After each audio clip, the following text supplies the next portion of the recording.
मतलब इतने इतने भयानक केसेस हमारे यहाँ पर आते हैं। जैसे सर एक एडमिशन आया जिसमें एक लड़के ने अपने बूढ़े पिता को 10 साल से कमरे में बंद किया हुआ था और वो सारी प्रॉपर्टी उसकी हड़पना चाहता था, तो उनको पुलिस छुड़वा के लाई। सर एक एडमिशन ऐसे आया जिसमें एक लड़का गाड़ी में आया, बोलता है कि मेरी मदर को एडमिशन दो, तो और बहुत प्रतिष्ठित परिवार से थे। जब वो अपनी मदर को लाए तो हमारे पाँव के नीचे से जमीन निकल गई। उनकी मदर का कुल वजन सिर्फ 12 किलो ही था। सर उनकी 100 एकड़ जमीन थी और बेटे ने अपनी मदर को 5 साल से टॉयलेट में बंद किया हुआ था। बोलता है सारी प्रॉपर्टी मेरे नाम करो, बहनों को नहीं देनी।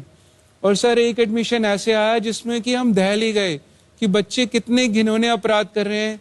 सर एक लड़के ने तो क्या किया, उसके पिता कोमा में चले गए थे, तो वो लड़के ने सर धोखे से अपने पिता का घर बेच दिया और अपना यूएस का ग्रीन कार्ड बनवा लिया और फ्लाइट के 4 घंटे पहले अपने फादर को किराए के कमरे में बंद करके कमरे में बड़े बड़े चूहे छोड़ दिए और खुद अमेरिका भाग गया।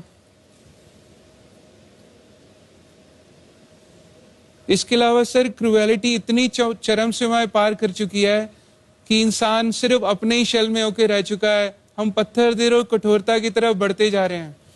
तो सर मैं आधी आधी रात को जाकर ऐसे लोगों को सड़कों से ढूंढता हूँ जिनको कीड़े पड़े होते हैं, जो लाइलाज बीमारियों से ग्रस्त होते हैं, या ऐसे लोग जो सड़कों पे बिना कपड़ों के नंगे घूमते हैं या नालों में सड़े गले पड़े रहते हैं। तो सर उनको आधी आधी रात को ढूंढकर अपनी गोद में लेके आता हूँ, फिर अपने गुरुकुल के अंदर उनको रहना, खाना, दवा और रोजमर्रा की सभी सुविधाएं निःशुल्क देता हूँ। तो ऐसे सर भगवान जी के आशीर्वाद से 10 साल के अंदर कोई हजारों लोगों को सड़कों से रेस्क्यू कर लिया, हजारों लोगों के परिवार भी ढूंढ दिए, उनको यूनाइट करा दिया और अभी कई सौ बेसहारा लोग हमारे यहाँ परमानेंट रहते हैं। और सर अभी तक मैं वैसे तो भगवान जी के आशीर्वाद से कुल 6000 से ज्यादा लवारिस लाशों का दाह संस्कार कर चुका हूँ। इसके अलावा भारत सरकार, आपको जान के बड़ा गर्व होगा, ऑल इंडिया मेडिकल इंस्टीट्यूट से हमारा एक यूनिक कॉन्ट्रैक्ट साइन हुआ है सर, जिसमें वो अनक्लेम्ड डेड बॉडीज वो हमें एवरी डे 30 से 40 लाशें हैंड ओवर करते हैं।